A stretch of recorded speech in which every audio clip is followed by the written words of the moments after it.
Cherie Hanson here. Thank you so much for watching my YouTube videos. I am thinking of these as stop action shots of my life. You know, the lessons I'm going through, what I'm learning, what my teachers are helping me with, where I'm failing in order to understand more about myself. And I wanted to just mention that I am feeding my blog now. It's cheriehanson.com, which has 75,000 subscribers. Do subscribe to this YouTube channel. That would be wonderful. And if you know someone who can benefit from things that I'm posting, share them with your friends. Today I've just come off of one of my loop-de-loops, you know, where things are feeling so good that I just do too much. So I ended up having to lay down for 3 days until my hip recovered. It's always interesting when I get into that place because I can say to myself, I've kicked work addiction. I've kicked, having to move through the world to feel good about myself, to having picked up a 3D object and put it from here to here to show that I have efficacy. And what being in this position does, what being in a place of submission and not being able to do much, and the resultant waves of pain that I'm having to deal with does for me is it shows me exactly how much or how little I've grown. So the struggle always is between me and me. Am I in a place where I can congratulate myself? Am I in a place where I can feel good about myself because I did something, I moved in the world? And the other part of it is, what if just moving my body makes me feel better? Maybe has nothing to do with the last taste, the last bitter, lingering taste of work addiction that still lies on my tongue. What I have been missing, and I realize as I look over the last 12 months, the year, is I have been missing a surety of joy. It really came clear to me on this last loop-de-loop when I was going down. I thought to myself, when was the time I just felt expansive and joyful and happy? And I couldn't think of it. And the reason I couldn't think of it was because my bandwidth was so taken up with my hip, knee, and shin pain that I was just like, look, you're doing the best you can. Why are you putting the extra pressure on yourself to, feel ecstatic, to blow bubbles and dance between the trees in a meadow of flowers? I mean, like, how much emotional punishment can you take? And I noticed something very interesting when I was going through this, is I was being triggered by people who got help. You know, here's somebody and they are in a position where they have all of these friends that are finding work for them or finding a job for them, or they're somehow funded by relatives or, someone near them. And, they have various ways of finding purchase in the world that has nothing to do with their own personal effort, in my eyes.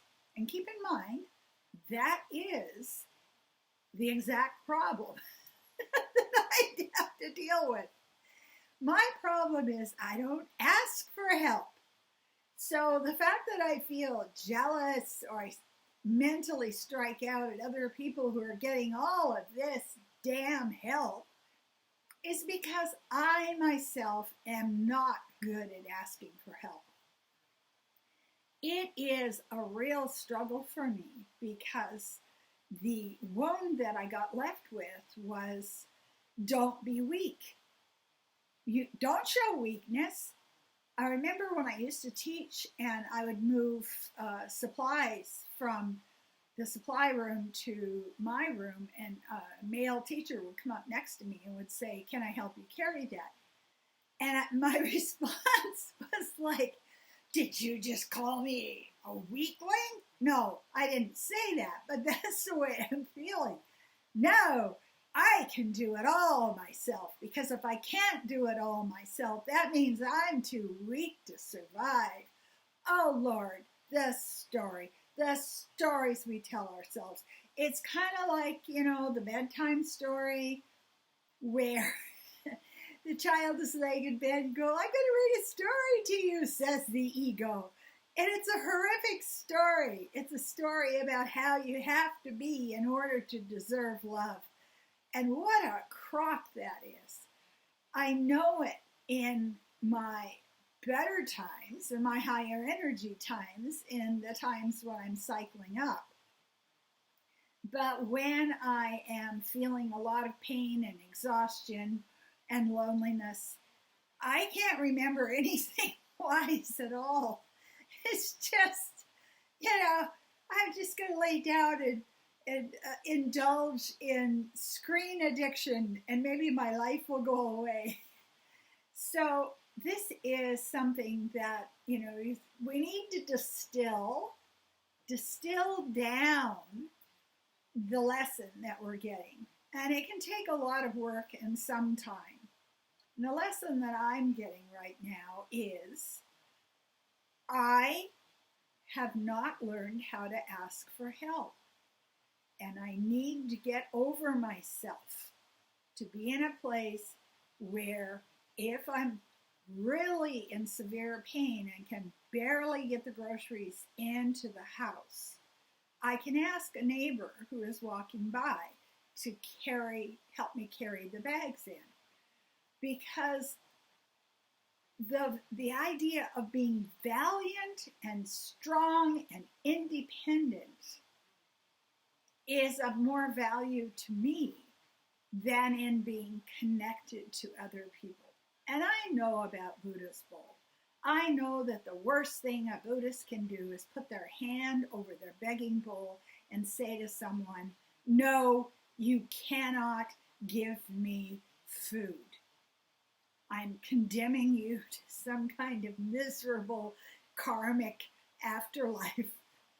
And I keep coming back to that and going, remember, asking for help is a gift to the other person. But I'm not really there yet. I haven't really convinced myself of it yet, but I'm working on it. Today, I woke up from dreams, which I haven't had in a long time. There's just been so much pain overwhelming my mind, even while I'm sleeping. I'm not dreaming. But I had dreams last night, and the thing that was so good about them was the colors. There was orange and red and purple and blue, and it was magnificent. Just the joy of the visual images I was having come in. And I thought to myself, well, you said yesterday you haven't felt joy in a long time. So maybe my angels were listening and they went, okay, if you can't get joy funneling into your life when you're awake, let's give you some tonight. And when I woke up, I felt good. I felt at ease. I still have pain, but it was the sense that pain wasn't everything. So sharing this with you, I think it's so interesting how the mind works, how the 97% of the thoughts we have are from our childhood wounding, how mindfulness practice is necessary, and it also takes repetition to get to a place where you can go, oh, I know what I'm saying to myself. I always think of the Pinocchio story. I see the ego as the fox on the children's island. You know, the fox that says, "Come on, Pinocchio, let's go to the carnival." And at the carnival is just self-destruction. And he listens to that. And I always think of my ego as just this devilish temptation to stay stuck in the old story. And so, how do you get rid of that? You get rid of it by being gentle with yourself, by being understanding with yourself. It takes time, it takes repetition. And I had beautiful dreams last night. So, thank you. Thank you, whoever delivered those to me. I am coaching people at a distance. I don't need to be close to you. I can do a channel or psychic reading. I can read cards for you. I can give you some of my prodigious research on, learning how to deal with the problems that come with being alive. None of us is special. It's hard for all of us. And I have had great success with the people I'm working with to rise them up to a place where their lives just feel better. So subscribe to this video. You can subscribe to my blog at CherieHanson.com. 75,100 subscribers now. And you can also contact me for a psychic reading, and we'll work together to come up with a plan for you. Thank you so much for your attention.